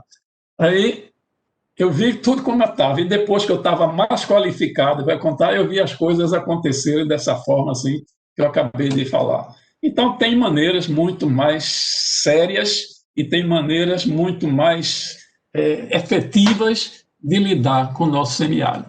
É uma questão de decisão política e seriedade. Bem, Recena, o professor Mauro já tratou de comentar realmente uma parte da sua questão, né? E eu, Evandro, como nós já estamos adiantando no tempo, eu gostaria de fazer um comentário, Kleber. Depois, a última pergunta, e vou passar a palavra para o presidente, para as perguntas e as considerações dele. Aí eu vou aproveitar, Recena e Evandro, para fazer, e o professor Mauro também, para fazer uma propaganda nossa aqui. Eu digo, uma em relação a um elemento extremamente importante na nossa agricultura e na nossa pecuária atual, Kleber, que é o gesso. O gesso nunca ganhou o status de outros corretivos, né? Como calcário. Mas você sabe muito bem que nesses 70 milhões de hectares que nós cultivamos, grande parte deles são solos ácidos ou com tendência à acidez. E, concomitante ao calcário, uma das mais importantes e mais baratas tecnologias é a aplicação de gesso. Isto eu me refiro do Pará a, basicamente, ao sul do Mato Grosso.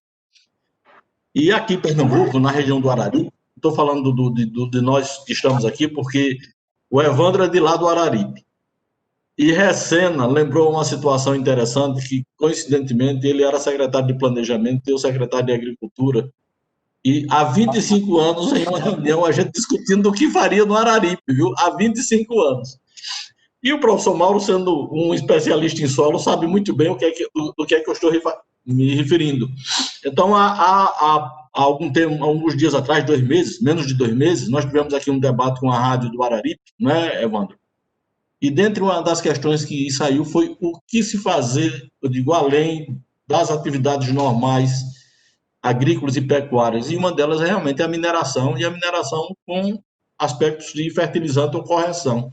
Então, nós temos aí, Kleber, uma questão a ser resolvida, que, na minha opinião, eu digo, ela passa por um projeto nacional de tecnologia de aplicação de gesso, onde a gente possa ter este material que já está a 700 quilômetros no interior, já está no Araripe, sendo muito mais facilmente transportados, por exemplo, para Balsas, Riachão, São João, no Piauí, para o Tocantins, Araguaína, Araguaiana e toda aquela parte, né? Então, isso eu vou deixar para você realmente, eu digo, pensar e depois nós discutirmos o que é que nós vamos poder fazer em relação ao gesso. Agora, a pergunta que eu vou fazer, que é esta última, é de um colega nosso, né?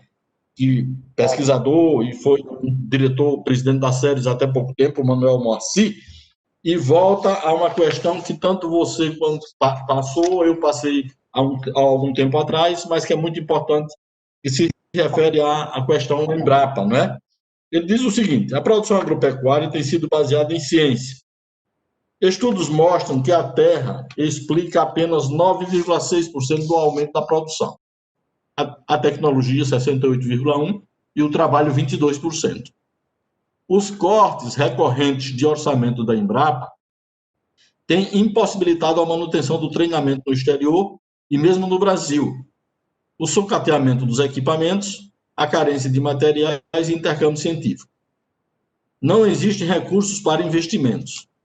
Em tempos de mudanças velozes, protecionistas e dinâmicas, como a Embrapa pode continuar competitiva em inovação tecnológica, sendo o principal motor da inovação tecnológica no país? É uma pergunta realmente, eu digo, importante, porque eu e você passamos e sabemos, você é da casa muito mais, tem um conhecimento muito mais profundo e sabe do que é a importância da Embrapa, não apenas como pensamento, mas como simbologia e como realmente, eu digo, motor desse desenvolvimento, né? E antes de você responder, Kleber, eu quero deixar também um abraço aqui de alguém que gosta muito de você e foi citado pelo professor Calado aí anteriormente, que é o Gabriel Maciel, né? Gabriel. Que é o nosso diretor científico, técnico lá do IPA, e está realmente, eu digo, participando do evento, né? E ele ficou muito contente de saber que você estaria aqui. Então, era isso que eu queria lembrar e passar essa pergunta do Manuel Moacir para você. Muito bom, Geraldo. Antes de mais nada, mandar um abraço aí para os nossos amigos, né? Tanto amigo aí em Pernambuco, na Bahia, no Nordeste como um todo, né? Mas mandar um abraço especial para o Gabriel Maciel, né? Foi nosso secretário de Defesa aqui no Ministério da Agricultura, presidente do IPA, diretor do IPA, e a gente sempre bate um papo pelo Zap. E para o meu amigo Manuel Moacir, né? Baiano, foi chefe aí da Embrapa Tabuleiros Costeiros. Faz tempo que a gente não se encontra, muito bom saber que você está por aqui nos acompanhando, Manuel. Eu não tenho dúvida que esse ponto que o Manuel Moacir colocou é um ponto crucial, né? Nós estamos vivendo um momento aí de discussão e reflexão sobre o investimento de recursos, não só para capital, né? Como custeio, para novos concursos, novas contratações em todas as instituições de ciência e tecnologia e acadêmicas também no Brasil. As universidades também estão numa situação um tanto difícil. E nessa lógica, né, se nós destarte qualquer panorama aí político, econômico, dentre outros fatores que influenciam o componente aí analítico de perspectiva de futuro, né, e futuro que eu me refiro aqui é o futuro do nosso agronegócio, eu não tenho dúvida de que cada vez mais as instituições terão que se aproximar do setor produtivo. Mais e mais e mais, como de certa forma comentou aí o professor Mauro Carneiro, né? É claro que não dá para a gente comparar o ano 2020 com 40, 50 anos atrás, quando a Embrapa começou, quando os principais institutos no Brasil começaram, mas hoje é inequívoco essa aproximação com o setor produtivo, com o setor privado, né, cada vez mais com as entidades representativas de classe, como os conselhos regionais, como o CREA, como as associações de produtores. Está aí um exemplo do nosso amigo Luiz Fernando, que é presidente da Abrafrutas. Nós temos que fazer essa aproximação. Até porque não dá para imaginar que o Estado brasileiro, seja a nível municipal, estadual, federal, vai conseguir manter, né, como mantinha-se aí há 30, 40 anos, 50 anos atrás, né, o volume de recurso suficiente para suprir essa demanda que a sociedade dos produtores requerem. Então, é essencial nós estarmos cada vez mais de mãos dadas com os produtores, né, no modelo associativista, no modelo de aliança, aproximar mais das pequenas comunidades, seja de assentamento, seja de associação de produtores.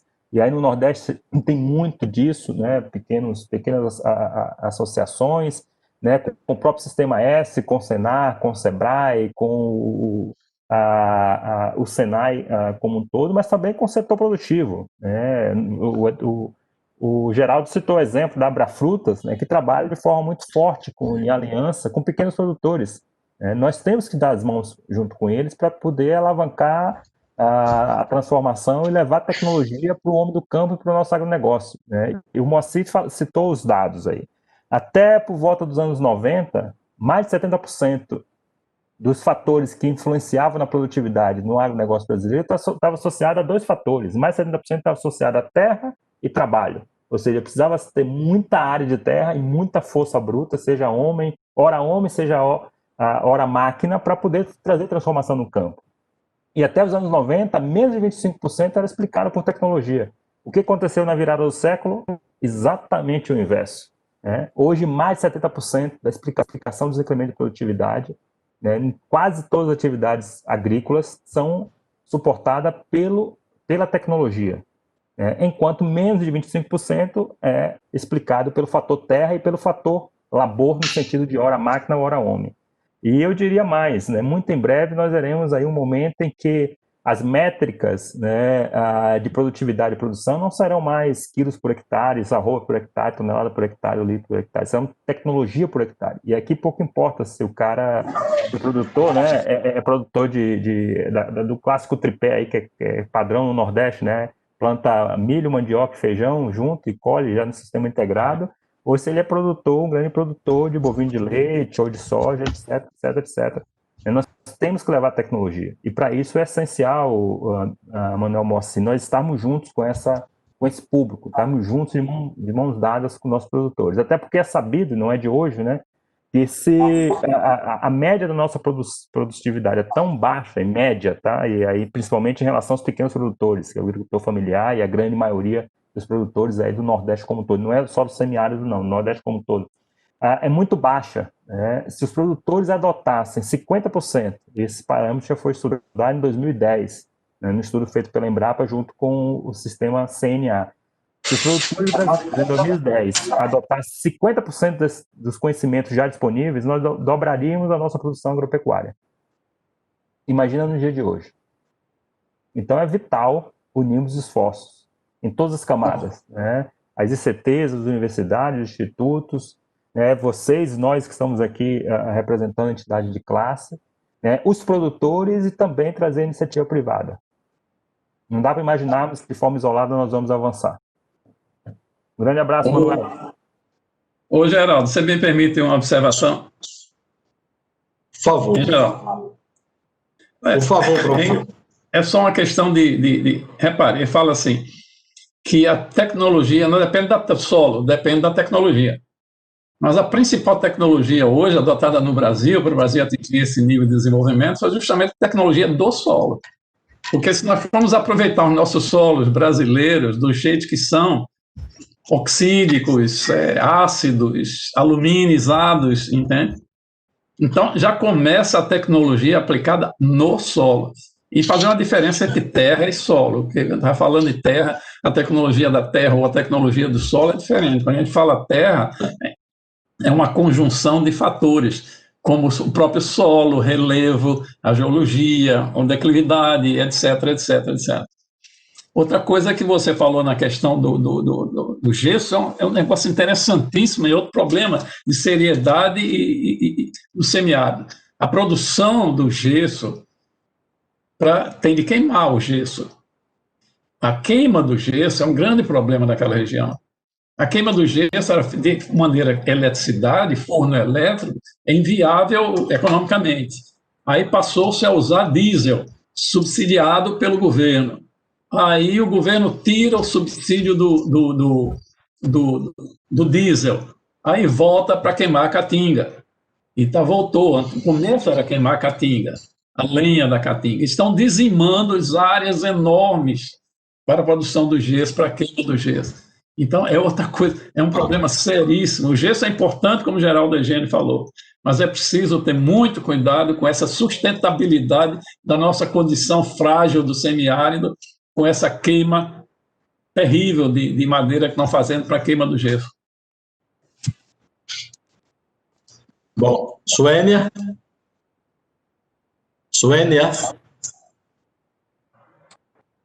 você está me ouvindo? Som. Estou ouvindo, voltou o som. Vocês me ouvem? Suênia, você está me ouvindo? Vocês me ouvem? Sim. Estamos ouvindo. Olha, eu gostaria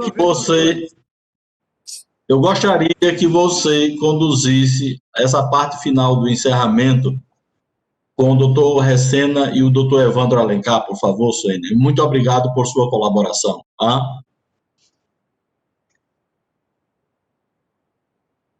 Bom, agradecemos a explanação, as respostas de todos. Evandro, gostaria de fazer mais alguma pergunta, comentário ou ir para os agradecimentos? Eu vou fazer ao final apenas alguns comentários, não perguntas, e depois o encerramento. Eu peço a pergunta a Recena se ele quer ainda se posicionar.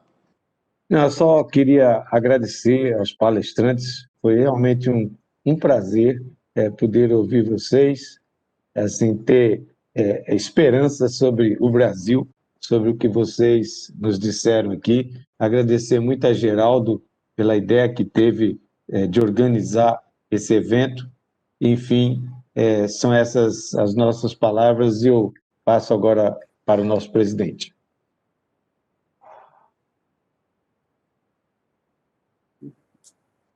Obrigado, Recena. Antes de agradecer a participação de vocês, eu quero dizer aqui da satisfação também de como como eu enxergo, né, esse projeto, cada dia mais ele trazendo elementos para o resultado final dele. Hoje não foi diferente, né? No início da palestra de Kleber, ele abordou muito bem algo que muito triste para a humanidade, né? Que já estamos aí a 1 bilhão de viventes, de irmãos nossos, né? Passando fome no mundo. E falou-se da importância e também do avanço que o nosso agronegócio e também a agricultura familiar no Brasil tem tido. Por fim, aí, chegou-se no regional, que, por coincidência, Kleber, doutor Kleber, foi dito aí já, eu sou lá do Araripe, sou de Araripina, né? A cidade, a gente chama lá a princesinha do Araripe, né?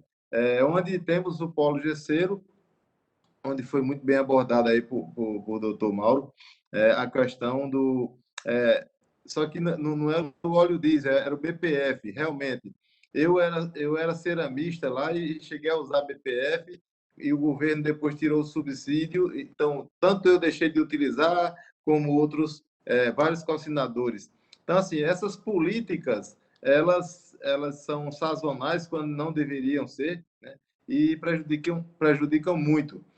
Não tenho dúvidas, nós, aliás, não temos dúvidas, né? E eu conheço sendo de perto, sei o quanto que o nosso solo, nós somos semiárido, não por condição de solo, por condição de pouca pluviometria, que, aliás, nem é tão pouca, né? É mais eu entendo que são mais equívocos ao longo dos anos, né, das políticas públicas, né, inclusive, não se pode mais dizer, nem se deve dizer, contra a seca, não é contra a seca, é de convivência com a seca, né?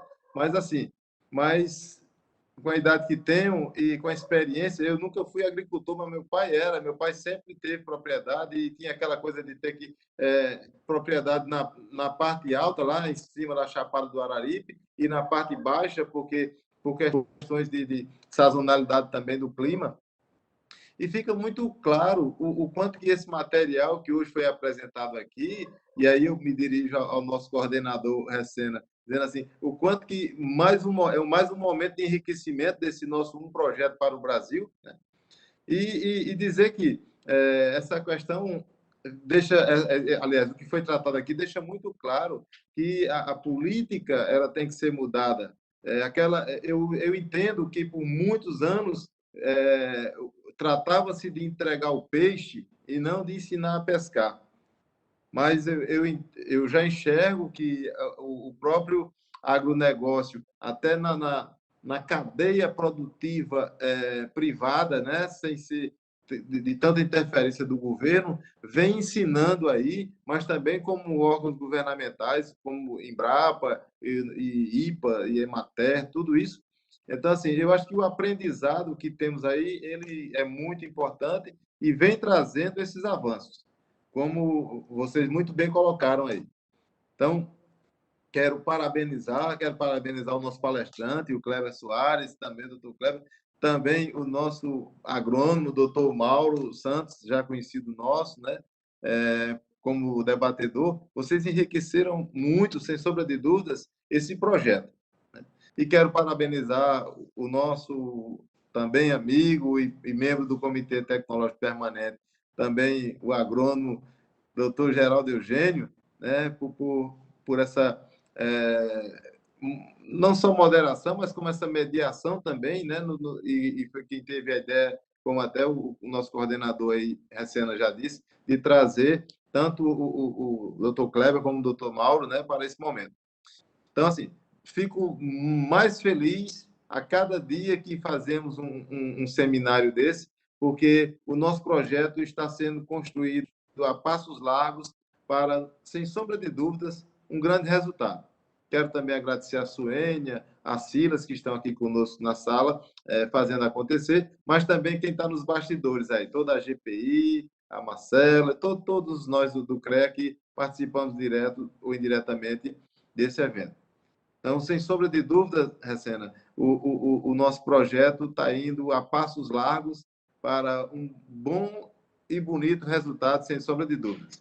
Então, quero parabenizá-lo também pela ideia e por a condição desse GT. Forte abraço a todos. Quero agradecer de forma muito especial aos nossos internautas que estão aí também, como nós, aprendendo um pouquinho mais, mas também dando a sua contribuição. Então, forte abraço. Até breve, se Deus quiser. Fiquem todos com Deus. Amém. Grande abraço a todos, até mais. Obrigado. Agradecemos a presença de todos. Até o próximo Terça no CREA. Boa noite. Obrigada aos internautas. Obrigada